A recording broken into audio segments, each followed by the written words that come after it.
So now, without further ado, it is my pleasure to introduce today's first speaker, Chris Jackson, Senior Vice President with Ipsos's political polling team. Chris, you have the floor. Thank you, Ellen. Greetings. Welcome to the April Ipsos Inside Track webinar. We are really happy to be with you today. I am Chris Jackson, head of the public polling team. I am joined by our editorial director, Sarah Feldman, and our data journalist, Bernard Mendez. We have a lot of data to share with you today, so we will dive right in. But as always, this is all public information, public data. It's all actually available on the Ipsos website. And as Ellen said, this presentation and webinar recording will also be posted on the Ipsos webinar in the coming days. If you have any questions during the webinar, don't hesitate to use the Q&A function of the GoToMeeting application. If you ever have any questions about Ipsos polling just in general, please don't hesitate to reach out to Sarah, Bernard, or I, and we're more than happy to chat. So, like I said, we have a bit of a packed agenda. I'm going to start us off talking about the issue landscape, what Americans are worried about. Then Sarah is going to run us through our latest polling on a number of those issues. As you can see, we have a number of topics we're going to be touching on lightly. And then Bernard is going to do a little bit of a deep dive for you on some of the election data that we're seeing, some of the interesting trends we're observing in the public opinion polling, before I then end the webinar session with our current forecast for this November and then our Q&A period. So what are the main issues driving the American landscape right now? Well, if you've been with us before, this chart probably looks a little bit familiar. We're seeing essentially the same handful of issues at the top of the issue landscape.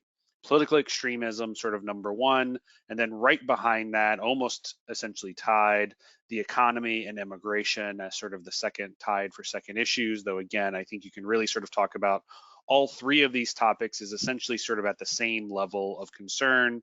And this is actually interesting, and we'll actually see this come up a number of different ways throughout this webinar, because these are really the issues driving the election and driving sort of the conflicts in modern American society. On the right, immigration is a major issue, is a big cause of concern. On the left, it's political extremism, threats to democracy, democratic backsliding. And then sort of with everybody, but particularly with people who are unaffiliated yet, the economy and particularly cost of living, inflation issues are still a very big concern. And then there's another number of other issues further down the issue landscape that are important, even if they aren't necessarily at that top tier. Things like crime, healthcare, abortion, climate. These are issues that will probably matter for the election this fall, even though they're not necessarily the number one concern for Americans. But with an election that's oftentimes decided by a fraction of a percent of the American public, the difference is a fraction of a percent of the American public, even these smaller issues, these issues that are less widely concerns, may have a big impact on what we see happen this fall. Now, looking over time, over the last couple of months, we're seeing relative stability in sort of the issue landscape, but I do think it's worth noting that there has been a little bit of a gap between political extremism and the economy and immigration open up over the last 2 months. We think this is an interesting phenomenon, and we think watching this phenomenon over time is going to tell us a lot about the election, because essentially at this moment in time, Donald Trump is stronger on two of these three issues, while Biden is stronger on one. Biden, of course, is stronger on the democracy issue. Trump is stronger on the economy and immigration. And as long as the three are sort of tied at the top of the tier, it suggests Trump's sort of got the advantage. But if we see any of these other issues sort of slide down the issue landscape, then perhaps Biden's strength in democracy becomes more important. Again, very much bears watching. And particularly, we think it's going to be worth watching what happens with concerns about the economy. Right now, Americans are still feeling a bit of economic pressure from cost of living, but we're seeing actually both in the US and around the world, concerns about inflation are going down ever so slowly. So we're seeing declining concerns with inflation, and the question becomes, does that project out to sort of improving perceptions of Biden's job performance? You have to stay tuned to see. But I will now hand over to Sarah actually to do a little bit of a deep dive into the economy and then through a number of the other issues animating the election so far this year. Sarah? Thanks so much, Chris. Yeah, just to kick us off, as Chris mentioned, we'll be talking about the economy. And here we're looking at our consumer confidence tracker data going back to 2002. Now, as you can see in the past few months, we've seen consumer confidence nudge up as consumer perception catches up with some of those macroeconomic indicators. Now, where consumer confidence isn't exactly where we'd expect it to be given the macroeconomic environment. Inflation has come down quite a bit and it remains relatively low, if not stubbornly stuck at that 3.5% place. Unemployment rate remains low. Few Americans know people who have lost their job recently. So, consumer perceptions around the economy is quite lukewarm, quite tepid. It's improving somewhat, as Chris mentioned, with concern about inflation slowly creeping down as an issue, but people aren't feeling exuberant or over the top about the economy and their place in it. And that really matters for Biden because of economy falling as an issue certainly opens up more terrain, more airtime for issues that are more favorable to the president and his campaign. And a candidate that performs best on the main issue tends to win their re-election or their election. So this is an important space to watch in the months and weeks ahead, how people's relationship to the economy develops and whether we see any improvement there. Now, moving on to our next big ticket news item, like Chris said, we'll be running through a number of different news items today in kind of a rapid fire, spit and fire take. So first, to start us off, we're looking at some polling we did with Reuters on the Trump trials, on some of the charges that are brought against the former president. And as we can see among registered voters, majorities do view these charges as serious. Notably, the case before the New York courts this week, over the past few weeks, the Stormy Daniels charges are viewed a little bit less seriously as some of the other charges, but still majorities of registered voters find these charges serious. Now, in this hyper-partisan, very siloed media environment where people are watching and listening to news that oftentimes reflects their political leanings, how serious these charges isn't always the most important question to be asking, but how believable a lot of people find these charges as well. And this chart here really captures some of those different sentiments, some of those factors at play and how people are making sense of these really historic cases against the former president. Now, just to take a step back and walk you through what we're looking at here, on the x-axis, we're looking at believability, how believable or not people find these cases, and on the y-axis, so running up and down vertically, is how serious people find these cases. Now, some surprising and unsurprising things to start with, something a little bit less shocking maybe for people who tune into this webinar monthly. Democratic registered voters find all of the cases against Trump to be believable and serious. Speaking to that partisan take and partisan absorption of some of these cases and how people are making sense of it. Now, Americans overall find most of these cases to be both believable and serious as well, falling in that upper right-hand quadrant. And we see a more diffuse, more kind of spread out opinion among Republican registered voters, very interestingly. Now, most of these Republican registered voters don't find the charges against Trump to be that serious. What really separates Republican registered voters and their opinions around the Trump trials is how believable these cases are. And of note, for the New York case, a bare majority of Republican registered voters find the charges revolving around Stormy Daniels and Karen McDougal hush money to be the most believable among the different cases against Trump right now. So while partisanship certainly covers and shapes a lot of attitudes around the Trump trial cases, there's certainly nuances when you look under the hood and start parsing out some of those partisan differences and how people are observing and making sense of such a historic moment for the country.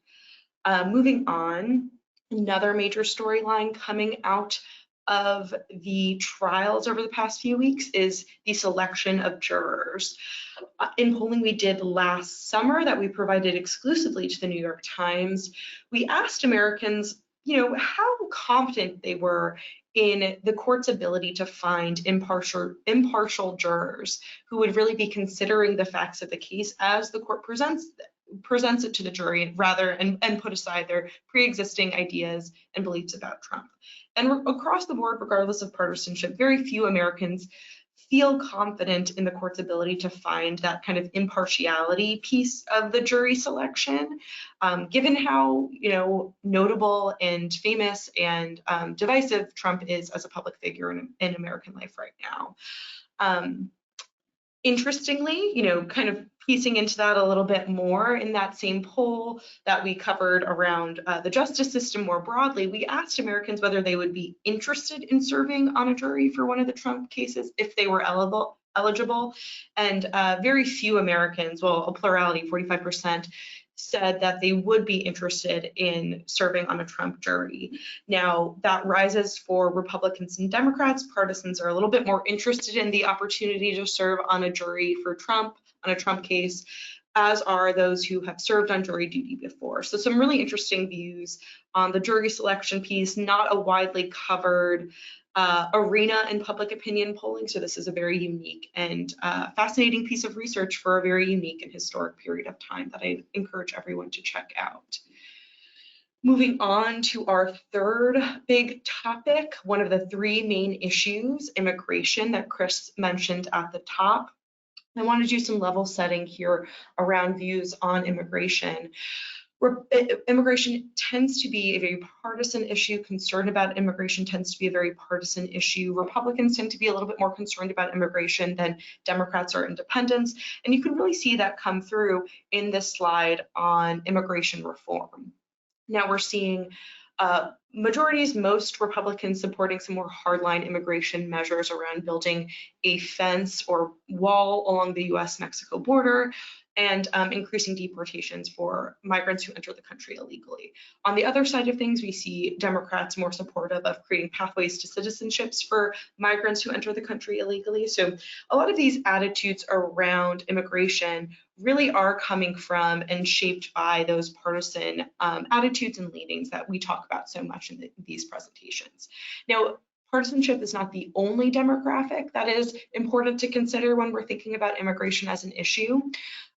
Race, ethnicity also matters quite a bit. And here we're looking at some polling we did with Axios in partnership with Telemundo, or our quarterly Axios Ipsos Latino poll. And we're testing some of those same immigration reforms we looked at on the previous slide among the general public, but here looking specifically at how Latino Americans feel about some of these things. And we can see that over time, over the past 2 years or so, Latino Americans have warmed up, have grown more supportive of some of those hardline immigration reform measures, like creating a wall at the US-Mexico border or deporting migrants who enter the country illegally. Now, we still see support among Latinos lower, softer than among the general public, but that double-digit increase over the past 2 years is notable and an important thing to keep in mind as we think through how this community really feels about some of these immigration reforms. It's worth noting and contextualizing too that a majority of Latino Americans still support providing other immigration reforms, like providing a pathway to citizenship for migrants who enter the country illegally, which is all to say that this community really has some diffuse opinions around immigration and immigration reform. We see 2 in 3 supporting things like a pathway to citizenship for people who enter the country illegally, and also an equal share supporting policies like giving the president authority to shut down the US border if there are too many migrants entering the country. So really complicated and nuanced landscape when it comes to Latino opinions around immigration reform, which I think really speaks to how heterogeneous and not a monolith the Latino community is in their political opinions, which we'll get into a little bit later in the presentation, so stay tuned for that. Now on to another big ticket item in the news of late, foreign policy. Here we're looking at some attitudes towards US policy in the Middle East and how Americans feel about that. Now, the war in Gaza has been a big ticket item in the news cycle over the past few weeks, with protests sweeping across college campuses and escalating tensions in the Middle East. And we can really see how some opinion here fractures along partisan lines. Now, here we're looking at some polling we did with the Chicago Council on Global Affairs, a great client, around US opinion. And we can see that Republicans are more unified in how they feel about US policy in the Middle East, with more, a plurality, 49%, feeling that the US should let Israel pursue whatever policy it thinks is best without any pressure from the US.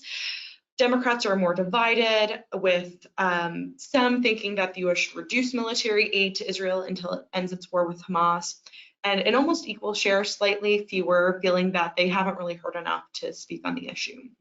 So, the Middle East really unifies Republicans in many ways and divides Democrats. And when it comes to policy around Ukraine and the war in Ukraine, we really see the opposite effect here. Now, we're also looking here at some trended polling we did with the Chicago Council on Global Affairs around opinion of the US providing economic assistance to Ukraine. And over time, over the past 2 years or so, we can really see how soft and how far Republican and independent support for that policy has fallen over the past 2 years. Now, Democrat support for providing economic assistance to Ukraine has softened somewhat as well, but not to the same extent that opinion among independents and Republicans have. And these last 2 slides around the Middle East and Ukraine really speak to, and I think reflect, some of the congressional and legislative challenges that have been presented around passing legislation to send aid to Ukraine, Taiwan, and Israel. Now, we've just seen a bill go to the Senate and likely is going to Biden's desk soon, but that was months and months in the making, and in part is reflective of and indicative of these fractured opinions around both Ukraine and Israel, with inter-party conflict and also between party conflict. So really interesting stuff and an important thing to keep in mind as we think through the election. And Bernard will be walking us through some of the electoral consequences of things we should be considering looking into 2024. Now on to our 5th topic, reproductive rights. Also something that has made a lot of news over the past month. It's been a busy month. I want to do some level setting. A lot of the news that has broken over the past month has been state-based, but want to take a step back and walk us through, where the country is overall. And when we look at measures for abortion, policies around abortion, like a nationwide ban on abortion at 16 weeks of pregnancy, we see most Americans opposing such an abortion ban, but we see that nationwide ban at 6 weeks really acting as a unifying force for Republicans. Now, for more restrictive measures, for more restrictive abortion policies like a 6-week ban, that fractures Republican opinion a lot. Oftentimes in these past webinars, we've talked about how reproductive rights can really act as a wedge issue for Republicans. And that 16-week ban, we see, unifying Republicans a little bit more than some of the other policies that have been kicked around at the state level. Now, while that unifies Republicans, it certainly does not bring a lot of independents or Democrats along for the ride. But, an important some level setting to do as Trump has come out in support of a nationwide ban on abortion at 16 weeks of pregnancy. Now, getting into some of those state-based developments, in Florida, we did some great polling with USA Today on the ballot measure that will be going before Florida voters in 2024. And we find that among registered voters in Florida, a majority, about 3 in 5, would vote for making abortion legal up until fetal viability, which is about 24 weeks. Now, we see majority support around Democrats and independents, less support among Republican registered voters in Florida. But what's important to kind of keep in mind here at the state level is that we've seen since Dobbs that abortion and these ballot measures can really be a galvanizing force for Democrats and drive turnout in a lot of these elections. And that's something that will definitely be important to be paying attention to looking into 2024. Now on to our last big ticket item as we get closer to the election. understanding how certain communities within the US are experiencing the election, what they've lived through and how they've experienced the past few years is going to be very important in understanding how and who shows up to vote come November. So returning to our Axios Ipsos Latino poll that we've done in partnership with Telemundo, we can really see how fewer Latinos really now feel that it's a good time to be Latino in America, something that's changed significantly over the past 2 years or so. And what the important question to ask coming out of this data is, how does that go on to affect who Latinos vote for, who they support, and how the different candidates and parties perform on key issues? And here we can really see Trump overperforming Republicans with Latinos on key issues and Biden underperforming Democrats. So on key kind of sentiments like representing people like me, caring about Latino and Hispanic Americans, good on abortion issues, we see Democrats perform the best. Biden underperforms Democrats on each of these key areas. But on the most important issue for Latino Americans, the economy, inflation, we see Trump overperforming Republicans, overperforming Democrats and Biden for that matter by quite a long shot. So, Trump seems to have an advantage on this issue among the Latino community, and that is an important thing to be keeping in mind as we think through, the issue landscape and how different Americans are feeling about the candidates and the issues at play for 2024. With that, I will turn it over to Bernard for his Inside Track client-facing debut, and he'll walk us through our 2024 updates and some interesting findings on voting. Thank you, Sarah. Appreciate that. So yeah, I'm going to talk a bit about where the landscape is heading into November and where things might end up. So on the next slide, I'll start off talking a bit about President Biden's approval. In our latest Inside Track, our latest core political, we find that Biden has around a 38% approval. He's still hovering at this, high 30s, low 40s percentage mark, which, based on our previous analysis, would give an incumbent around a 50-50 shot at re-election. So right now, Biden's current approval gives him around a 50-50 chance at re-election. This is significant because, one thing that we've also seen based on past global elections is that presidents presiding over good or improving economies have typically seen a boost in their approval rating heading into an election. That doesn't seem to have kicked off for Biden yet, if it ever will, but we have seen consumer confidence tick up a bit. I think we saw that early in the presentation. So it'll be interesting to watch to see whether Biden's approval also takes a tick up over the next few months, which would give him a better shot at re-election. So on the next slide, I'll talk a bit about the general ballot. We see that, as polling has been over the past couple of months, things are still roughly a tie, still pretty much within the margin of error. But one thing that also has broken through over the past couple of months is that Biden does tend to do slightly better among people who are registered voters or people who say that they're more likely to vote. And, that doesn't necessarily mean that's how things are going to pan out this November. It isn't necessarily predictive, but it is just something worth keeping an eye on.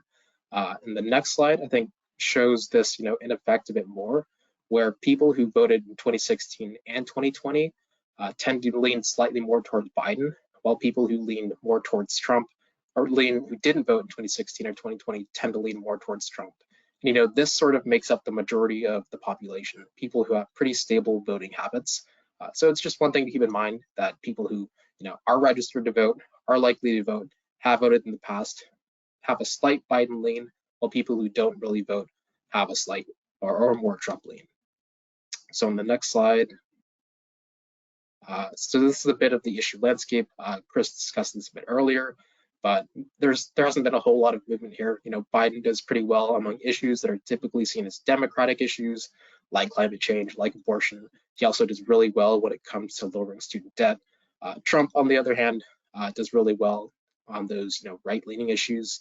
I think most notably, he does much better than Biden on the economy and in immigration, which we saw in an earlier slide, are two of the three, top issues Americans feel the country is facing right now. Not pictured is how Americans feel Biden or Trump handle threats to democracy, which Biden typically performs better at. We just didn't ask this in this poll. But that is to say, there's a good deal of stability when it comes to preferring Biden or Trump on certain issues. and it overall leads to a somewhat complicated issue landscape. So on the next slide. So this is what's at stake this November. Obviously, we have the presidential election, which, I'm sure you've heard a lot about, but there are also all the seats in the House of Representatives are up for grabs, as they are every 2 years. I think most notably, there are 34 seats in the Senate that are up for grabs. This is notable because you can see that 20 of them are Democratic seats, 11 are Republican seats, which suggests that Democrats are a bit more vulnerable in the Senate, which is why some pundits or forecasters feel that this is an area where Republicans can make up ground because there are more vulnerable seats for Democrats. There are 11 gubernatorial elections. Most of these, though, are safe Republican or safe Democrat states, except for potentially North Carolina. But the majority of these are somewhat decided already. And right now, there are currently 3 abortion ballot measures on the ballot this November, most notably in Florida, which Sarah talked a bit about earlier, as well as Arizona.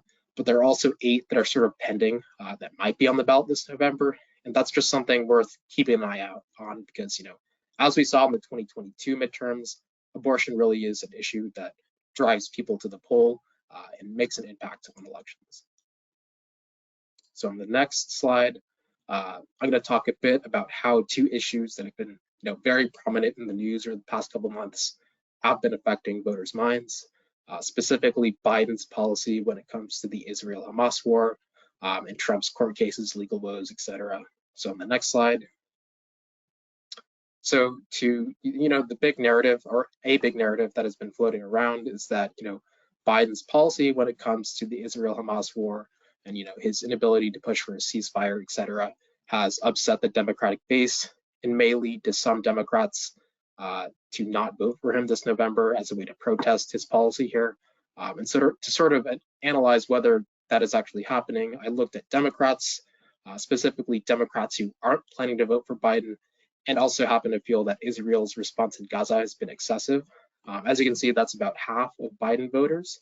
And you can also see that there are a similar level of Republicans not planning to vote for Trump. So that, at least on the surface, suggests that Biden isn't losing too much of the Democratic base simply because of his policy there. But on the next slide, we do see that these voters who are Democratic aren't planning to vote for Biden and also feel Israel's response in Gaza has been excessive tend to look pretty different than the general Biden voting Democratic base.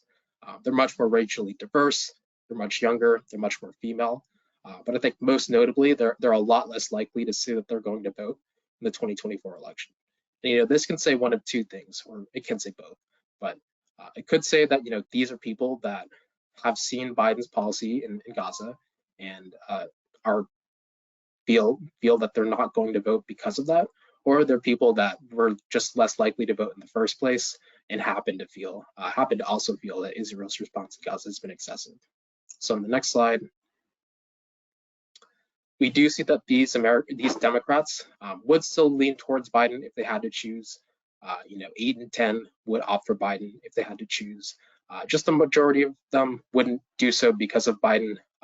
They mostly do it as a vote against Donald Trump. A big part of this election, especially for Biden, is the anti-vote against Trump. This is especially the case among these voters who, again, aren't planning to vote for Biden, but feel that Israel's response in Gaza has been excessive. But on the next slide, we do find that, war and foreign conflicts isn't top of mind for most Democrats.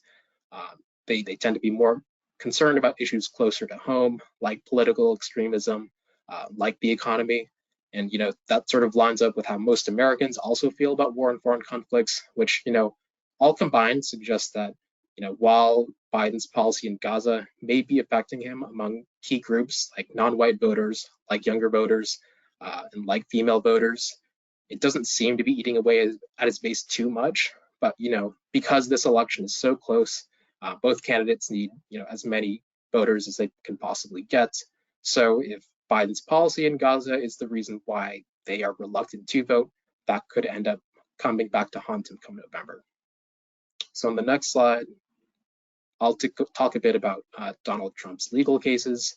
I think this slide is kind of interesting because, when it comes to the criminal cases against Trump, Americans pretty much speak in absolutes.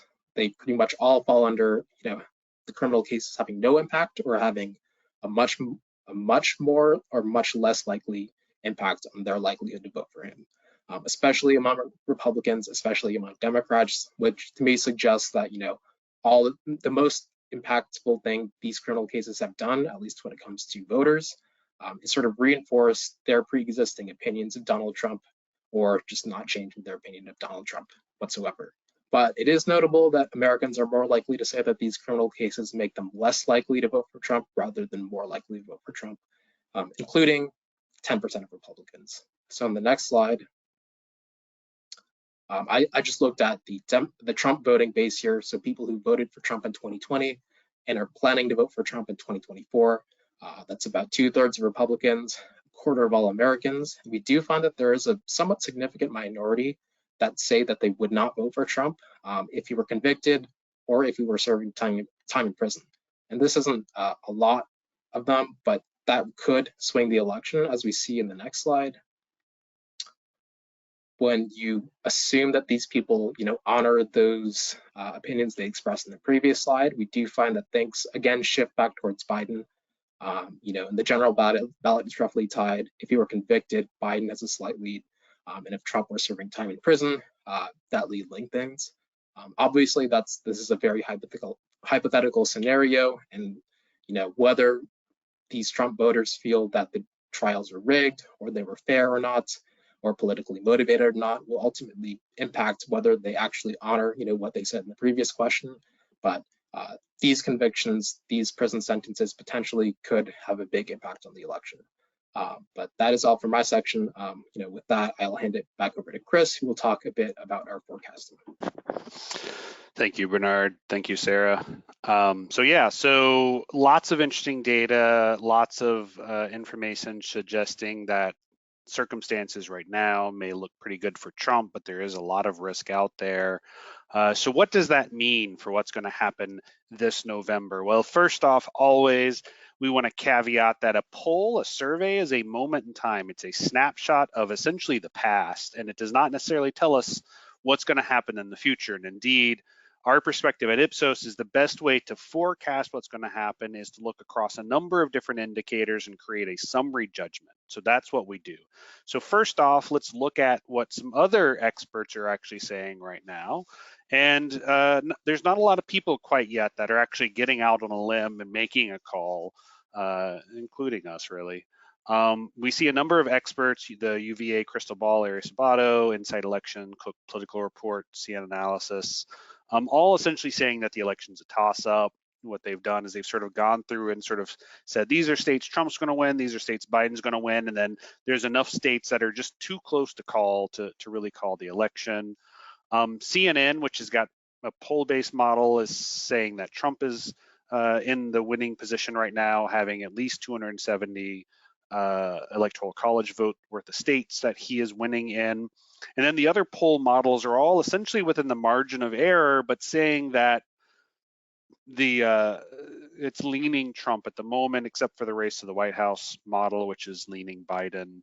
But again, all essentially within a percentage point or so of a tie. So it does suggest that things are very close. But I think the key summary is that the conventional wisdom right now is that it's a toss-up, that it's too close to call, it's too early. We don't necessarily know how things are going to play out. So what does Ipsos think? Well, we look at these things and we build a model based on a number of different indicators, what we're seeing in the polling. And because this isn't truly a national election, it's election of the states, we actually break the polling down into what we're seeing in some of the key regions of the country, particularly the Midwest, which is Pennsylvania, Michigan, Wisconsin, sort of that key belt of states that Biden was able to win last time, but that Trump won in 2016.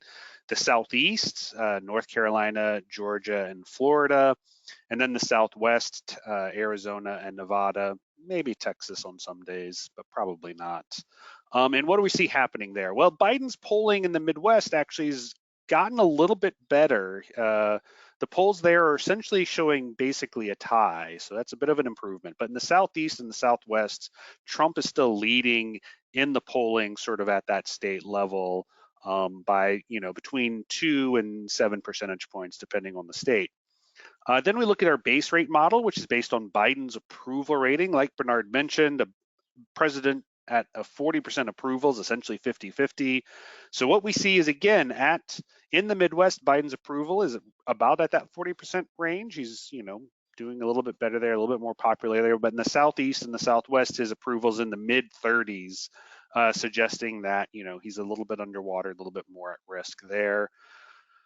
Then we look at what the main issues are, and it depends on what you think the main issue in the state is. It really does vary a significant degree if it's the economy or if it's politics. If it's the economy, Trump is in a stronger position. If it's sort of political extremism, polarization, Biden is in the stronger position. Those numbers sort of vary a little bit by state, but they are pretty closely tied. Fundraising, Biden's actually doing better than Trump on that. Attention, that's essentially media attention. Trump is doing better in that space. Maybe it's not all good attention, but he definitely gets a lot more of it, all things equal. And then sort of what the forecasters are saying at the moment. And right now, the forecasters are sort of saying that Biden's chances in the Midwest are actually relatively okay. In the Southwest, it's a toss-up, and in the Southeast, Biden's actually a little underwater in North Carolina, Georgia, and Florida again. So what does that say? Well, at the macro level, the Midwest is really truly a toss-up at the moment, but Trump is leading in the other two regions of the country. And basically, one of the two needs to win 2 out of these 3 regions to be able to win the election. That's kind of a rule of thumb that you can follow. Of course, the actual electoral college math is a little bit more complicated, but winning 2 of those 3 is necessary to win the election, all things equal. If not winning all 3 of them is required. So really right now, it looks like Trump is in actually the stronger position, as has been the case really for the last couple of months. So as we look forward over time, what do we see? Well, in this current scenario, the status quo with Biden's approval rating relatively weak, economic discontent relatively high, Trump is likely in the advanced position. However, again, as Bernard mentioned a little earlier, we do see incumbent presidents tend to improve in their approval rating over the course of a campaign cycle, somewhere between 5 and 8 percentage points, especially if the economy is generally healthy. And if that does happen, that would push Biden up into the mid-40s in his approval rating. That puts him decidedly in more strong position. Polling would likely swing in his favor as well. So in that circumstance, essentially, if we sort of see historical trends continue, Biden would likely be in the stronger position. However, in 1 out of 3 elections in the United States over the past 4 decades, something has happened during the election year that was unanticipated at the start of the year. Could be a conflict, could be a recession, could be a pandemic. Maybe it's a jury verdict, that this unprecedented situation in the United States. Who knows? But you can't really predict what effect that's going to happen. But again, in 1 in 3 cases over the past 40 years, we've seen some sort of thing happen in the election year. So it's always worth keeping that in mind as we look forward. So we essentially see right now, Trump is in the driver's seat. He has the strongest position. But again, if historical patterns hold, we should see Biden likely pulling into the stronger position by November. But again, Trump has kind of broken a lot of other things about American politics and governance. So maybe he's broken these patterns as well. We will have to see. And that's why you should keep tuning in every month for the Inside Track to see what the latest updates are and see how these patterns are emerging. So with that, I think it is time for questions. So like we said earlier, please don't hesitate to use that Q&A button on the meeting application to log your questions. Sarah, Bernard, and I will go through as many of them as we can. And if we don't get to your question, we run out of time, we will certainly send you an email with a response. Let's see what we got. First question, have we looked at this data for swing states? So I'm not sure what this data was referring to. I think there's a couple of different things for swing states. One, looking at the main issue data, which we presented at the top of the meeting, In the swing states, the economy is actually more clearly the #1 issue, and politics and immigration are further down the list. So we do see sort of the order sort of changes up. Politics and partisanship tends to be a much bigger issue in the Democratic states like California, New York, places like that. Immigration tends to be a bigger issue in Republican states, Texas, Florida, places like that. And then the economy tends to be the bigger issue in these sort of swingier states. And again, that's one of the things, as we mentioned several times, that is a problem for Biden, that his ratings with the economy are so poor because it remains sort of a key issue across a lot of the country, particularly in some of these most politically important places and with some of the most politically swingy groups like Latinos, like young people. So that is one of the key things to watch is, do people feel like the economy is getting better? Do they give Biden more credit for it? Or does it just sort of slide off the agenda? We'll see. Other questions? All right, here's a question. I don't know, Sarah, Bernard, if one of you want to take it. Does Harris's presence on the Democratic slate have any impact on Biden's standing? I don't know if we have any data on that yet. Yeah, we are definitely, we've kicked around the idea of pulling more on Harris once Trump's announced his running mate. So we have some balanced research to take a look at. But, in previous research we've done, and this is now a year old at this point, Harris, doesn't seem to make as big of an impact on Biden in the ballot. People tend to not pay attention as much to the VP as to the president, as memorialized in the show Veep. If anyone has taken a look at that, I think that is true to form. We've did some polling on that, and a lot of DC insiders do feel that Veep is true to form. So, not as prominent as the president as the top of the ticket. Yeah, as a DC resident, I can say that Veep is a much more accurate depiction of how the city works than something like House of Cards, which suggests that people are uber competent. Not really the case. Next question. Have we looked at what an acquittal would do for Trump's standing? I don't know, Sarah, Bernard. I don't think we've asked that question specifically, but I don't know if you have any data that might suggest what would happen if Trump is acquitted. We haven't looked at that specifically. It's an interesting question. I think a lot of the questions surrounding the Trump trial is we're asking people this in a vacuum with things that haven't happened yet. So they give us one reaction, and once something happens, once the actual news breaks, they may have another reaction, which is why it's so important to keep coming back to these issues over time and paying attention to what's going on as the news changes and breaks. So that's something we'll definitely be paying attention to looking ahead. Yeah, very well said. So that's all the questions I see. If anyone else has something they want to log in, please, by all means. Otherwise, I'll hand it back over to Ellen to close the meeting. I don't know, Ellen, if you have the date for our next session to share with everyone, but thank you for joining us. Yes, actually, we do have the date of the next session. It is May 28th, so please put that in your calendars and expect to see a registration link for that when you see the recording in your email box. So thank you, Chris, Sarah, and also to Bernard, who's joined the series. And thank you all for joining us. We'll be back next month. Have a wonderful day.